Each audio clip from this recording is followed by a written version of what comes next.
Bien, est-ce que mon écran est bien partagé? Parfaitement. Olivier, Parfaitement. parfaitement, merci. Donc, merci beaucoup pour cette invitation. Mon travail depuis très longtemps, c'est d'étudier la bande dessinée d'un point de vue global, que ce soit d'un point de vue global dans le temps ou dans l'espace. Et là, pour la première fois, je la regarde d'un point de vue francophone.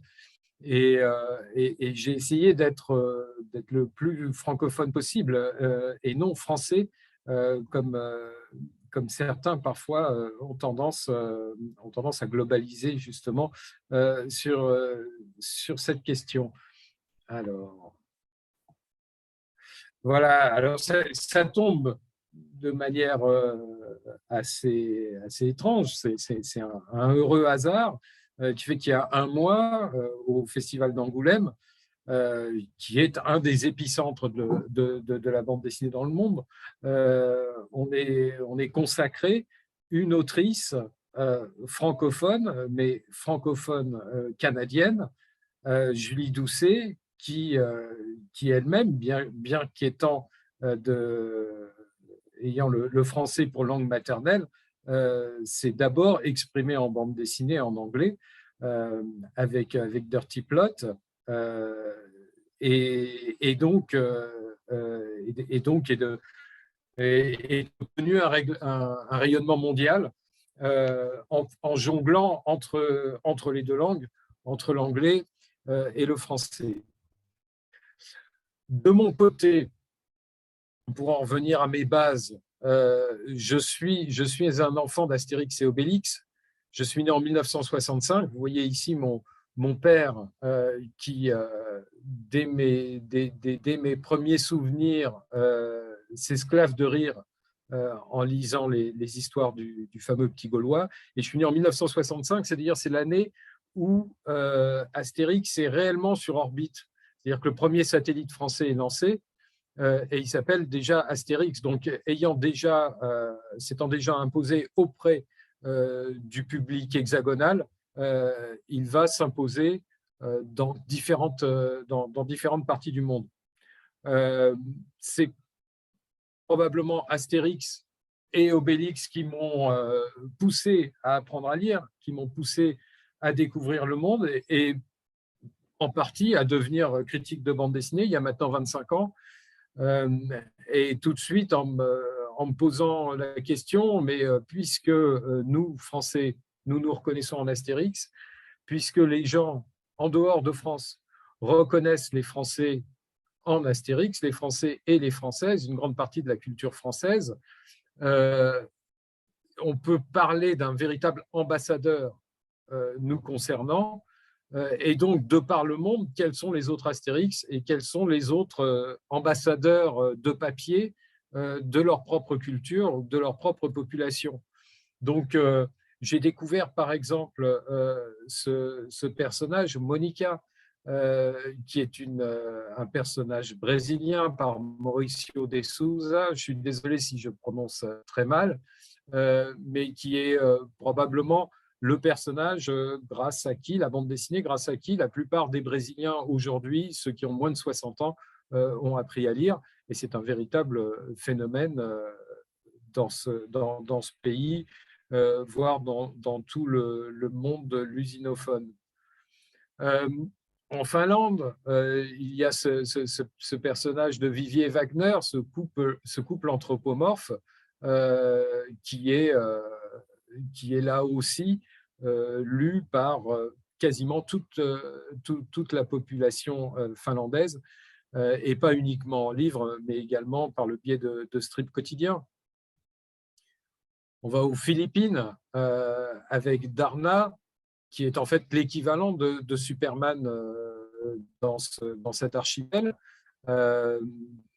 C'est un personnage qui apparaît dès la fin des années 40 et qui poursuit sa vie aujourd'hui au cinéma ou à la télévision. Plus de 30 actrices philippines ont incarné ce personnage. Et ça permet de comprendre aussi que dans un pays aussi éloigné et qui nous semble aussi loin de l'Europe du Nord. On peut considérer une femme en tant qu'héroïne et donc d'être dans une société beaucoup plus proche de la, je dirais, de l'équité entre les genres que dans beaucoup d'autres endroits dans le monde. En Côte d'Ivoire, il y a ce personnage assez connu, le sergent de Togo, qui est un policier corrompu, mais de petite échelle, et qui semble amuser énormément les Ivoiriens, mais chaque fois que je le présente dans le monde entier, tout le monde semble connaître un sergent de Togo, donc une dimension à la fois nationale et internationale. Et puis en Chine, San Mao, qui est à peu près l'équivalent au niveau de la popularité de Tintin, qui est un petit orphelin des rues de Shanghai. Je dis très souvent aux Chinois pour mieux comprendre les Français, lisez Astérix, mais aux Français et aux autres, pour mieux comprendre les Chinois, lisez San Mao. Et puis en Argentine, cet Amérindien patagon, Patoruzú, qui est un personnage qui remonte à la fin des années 20. Un jour, c'est un peu ainsi que ma quête a commencé, un jour, un Argentin m'avait dit « mais nous, on a le vrai Astérix, c'est Patoruzú ». J'aurais pu en rigoler, si ce n'est que je sais que le scénariste créateur d'Astérix, René Goscinny, a grandi en Argentine dans les années 1930 et que évidemment, il ne pouvait pas méconnaître ce personnage. Et du coup, en creusant un petit peu du côté des origines d'Astérix et d'Obélix et de leurs deux créateurs, Albert Uderzo et René Goscinny, j'ai pu me rendre compte que ces super français, ils ont quand même des influences et des origines extrêmement variées. Je vous ai parlé de Patoruzú. Évidemment, Albert Uderzo, d'origine italienne, arrive également avec sa propre culture. René Goscinny, lui, est issu de familles juives de l'ex-empire russe, et certains se sont amusés à comparer le village gaulois avec les shtetls en Russie ou en Pologne, et c'était une comparaison qui n'était pas aussi incongrue qu'on a pu le dire au départ. Et puis, on sait aussi que René Goscinny, au début de sa carrière, était à New York et fréquentait Harvey Kurtzman, qui a plus tard créé MAD, et on peut dire qu'ils sont en communauté d'inspiration quand il s'agit de faire de la parodie. Donc, finalement, cet Astérix a un côté très international, très universel, comme peut l'avoir la francophonie. Et quand on parle des trois grands courants de bande dessinée, c'est ce qui se dit très souvent en France, hein. Il existe trois pôles de bande dessinée, le franco-belge, les mangas du Japon et les comics américains. Ça me semble une incongruité énorme quand on a commencé à étudier cela d'un point de vue global, ne serait-ce que d'un point de vue historique, puisque on ne parle pas de la bande dessinée italienne, laquelle bande dessinée italienne a eu et a toujours une influence globale, notamment à travers un personnage comme Blake le Rock.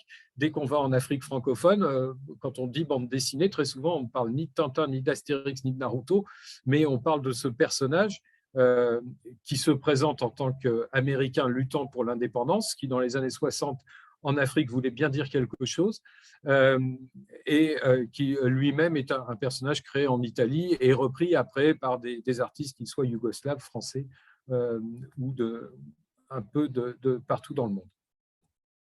Donc, la question quand on parle de bande dessinée, c'est qu'est-ce que c'est ? D'où est-ce que ça vient ? Et évidemment, c'est une question qui correspond à peu près à parler du sexe des anges, hein. On peut se dire que la bande dessinée, c'est l'art séquentiel, c'est-à-dire que c'est l'art de porter un propos par une succession d'images, et que cela, l'homme, l'humanité le pratique depuis des temps immémoriaux. On a des exemples un peu partout. Un des exemples les plus frappants, bien sûr, en dehors des impressions sur papier telles que cela se pratique aujourd'hui, c'est la tapisserie de Bayeux, par exemple. Mais dans toutes les cultures, on trouvera des exemples de proto-bande dessinée de ce type-là. Quand il s'agit de bande dessinée imprimé sur papier pour être diffusé en masse, évidemment, il suffit d'aller sur le continent où s'est développé d'abord l'imprimerie, et c'est le continent asiatique. Et un des plus vieux exemples que j'ai pu croiser, c'est un exemple coréen qui date du Xe siècle que vous voyez ici. Il te reste 5 Si minutes. on doit Il me reste 5 minutes, alors je vais Ouais. essayer d'aller hyper Vas-y, vite. Laurent. Je vais passer très vite sur cette partie historique donc, et sur le rapport.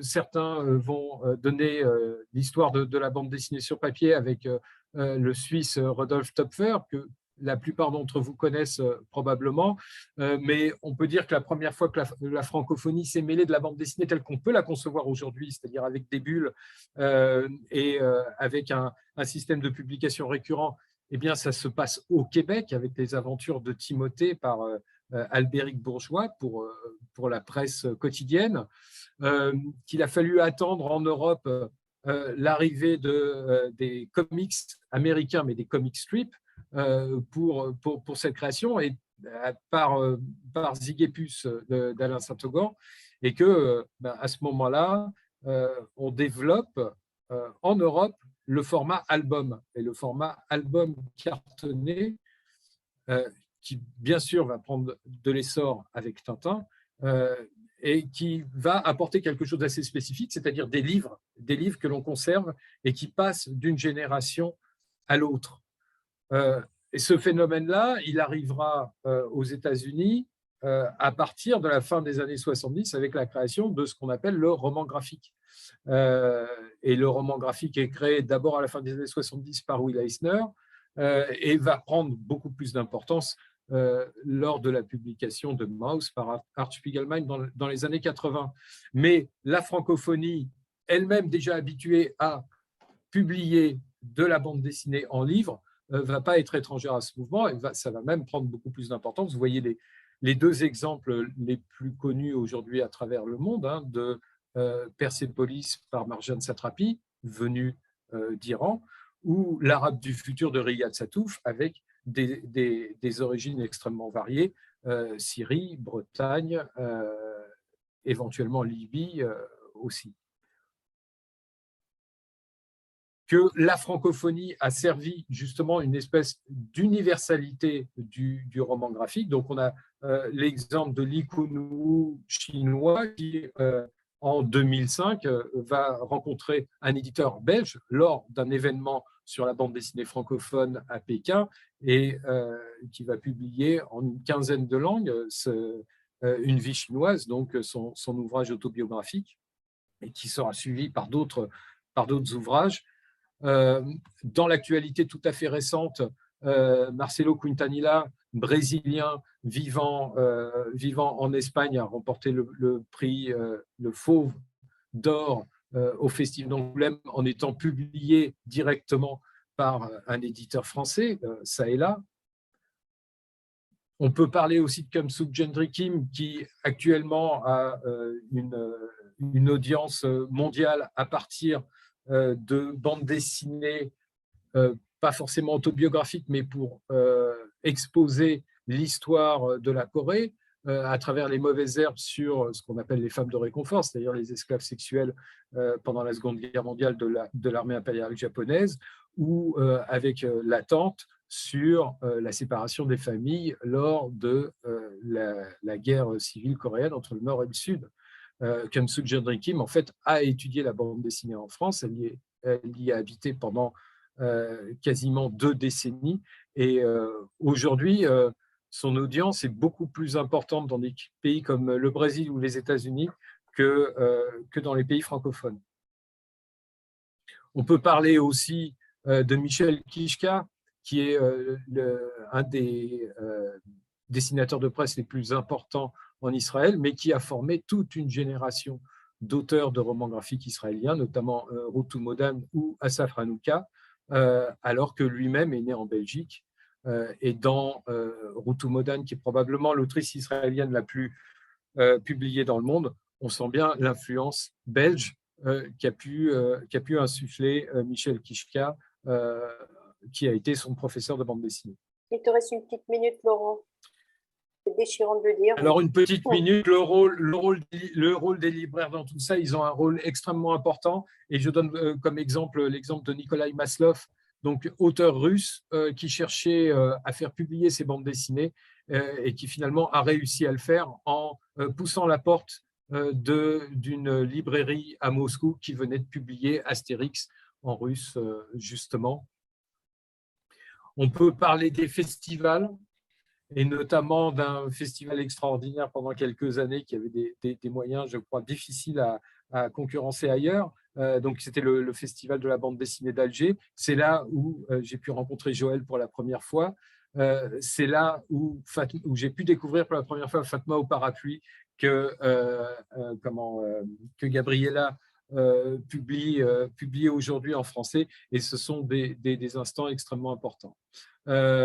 Et puis, un peu d'autopromo pour ma part, c'est grâce à un libraire, Johan Radomski, libraire de Shanghai, que j'ai pu rencontrer Li Zhewu, ce dessinateur chinois qui aujourd'hui, grâce à qui j'ai pu publier sa bande dessinée, qui est une bande dessinée très particulière en une seule case, qui dans son format original fait 70 mètres de long, Tsin Opera, et qui est une bande dessinée qui pour l'instant n'existe a été créé en chinois, mais n'existe qu'en français. Voilà. Désolé, je pensais qu'en un quart d'heure, je pourrais traiter l'ensemble sans prendre trop de raccourcis. Mais je vous remercie de cette attention de Tsinopéra jusqu'à Astérix. Merci beaucoup, Laurent, pour cet exercice, d'avoir mené à bien un exercice que moi, je trouve assez impossible, qui est effectivement cet effort de synthèse à l'échelle de la planète. Donc, bravo encore. Ouais. Merci. Comme annoncé tout à l'heure, donc après cette, entre guillemets, mise en bouche, on a la possibilité de quelques questions, une ou deux questions sur ce qui vient d'être dit avant d'enchaîner sur la communication suivante. Est-ce que je vois une main levée? J'en vois plusieurs d'ailleurs. Madame Épée, Anaïs. Je ne sais pas qui. Joël.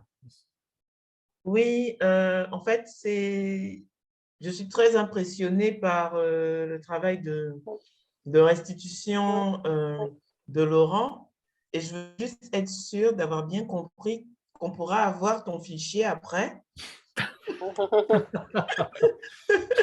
Il faudra me soudoyer.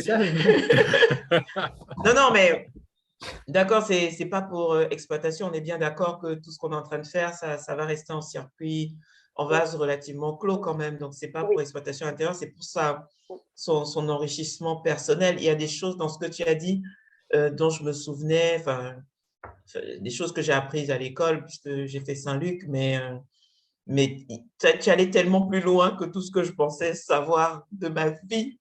Donc voilà, c'est juste ça ma réaction. C'est juste pour savoir si le film.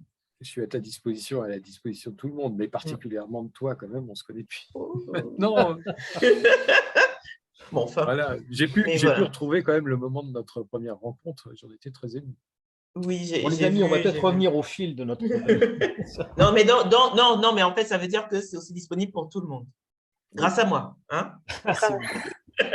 Anaïs, levez la main aussi. Anaïs Massola, non, c'était juste pour lever la main. Non, j'applaudissais. Ah bon, d'accord. Je vous en prie. On a le temps encore d'une question. Alors, je regarde dans les discussions. Je crois qu'il y a, je ne sais pas si c'est une question. J'applaudis. D'accord, ok, c'était un applaudissement. Est-ce qu'il y a une question? Sinon, moi, j'en ai une. Je ne voudrais pas prendre le temps de parole de quelqu'un. Non. Laurent, donc à nouveau, je salue vraiment le travail que tu as mené là, parce que c'était vraiment une très belle présentation. Je m'interrogeais simplement, mais alors je comprends bien, puisque aujourd'hui on a un public de libraires, pardon, et donc le livre tu as porté ton attention sur le livre et la diffusion de celui-ci, mais je me posais quand même la question de la diffusion de la culture francophone et de la bande dessinée francophone à travers celle-ci, enfin, de la culture francophone, pardon, à travers la bande dessinée, à travers la presse ou dans la presse, dont tu as pratiquement pas parlé dans ta présentation, mais encore une fois, c'est en soi un sujet. Est-ce Alors que que tu as tous un les commentaire personnages que là-dessus? j'ai présentés C'est vrai, ont été créés pour la c'est vrai, presse. oui. Donc, effectivement, j'ai beaucoup axé sur la librairie, sachant qu'aujourd'hui, la presse ne va pas bien, un peu partout. Pourtant, la bande dessinée de presse n'est pas enterrée. Je pense qu'elle commence à exister maintenant sur les réseaux, notamment à travers le webtoon. Et je pense que ce sera une chance pour la francophonie, parce que les plateformes sont mondiales et les voies d'expression sont multiples. Je sais qu'il y a des efforts aujourd'hui envers la bande dessinée africaine francophone via une plateforme Webtoon Factory. Et j'espère justement que des voix qu'on entend peu en bande dessinée, qu'on a du mal à entendre en bande dessinée sur papier, pourront s'exprimer grâce à ça. Et généreront peut-être de nouvelles formes de bande dessinée papier. Est-ce que je ne sais pas si j'ai répondu à ta question. Non, c'est que je me faisais moi une réflexion par rapport à, entre guillemets, une espèce de soft power à travers la presse. Je pensais notamment évidemment à la bande dessinée américaine et à sa diffusion très tôt dans l'histoire. Et aujourd'hui encore la bande dessinée italienne. Hein. Souvent, Et je me demande s'il n'y complètement. a pas toujours plus de lecteurs de bande dessinée italienne à travers le monde que de bande dessinée francophone, étant donné que c'est une bande dessinée qui se diffuse toujours via les kiosques. Alors, dans des pays, sur un territoire plus réduit, la Turquie, l'Europe du Nord, le Brésil, l'Italie, bien sûr, et une partie de l'Europe. Mais à chaque fois, c'est quand même beaucoup de lecteurs. Puis, mais on y reviendra, je pense, quand on en parlera, on discutera avec Joël Épée, mais pour avoir avec elle précisément conçu, réalisé une exposition sur la bande dessinée en Afrique, on avait pu mesurer, enfin moi en l'occurrence, mesurer l'importance de la diffusion de la production de la bande dessinée, on va dire francophone, française, belge, à travers les petits formats et certaines autres formes, sur la création dessinée en Afrique, et à travers évidemment un phénomène essentiellement de presse. Mais on aura l'occasion d'en reparler avec Joël et avec Maouto quand leur tour viendra.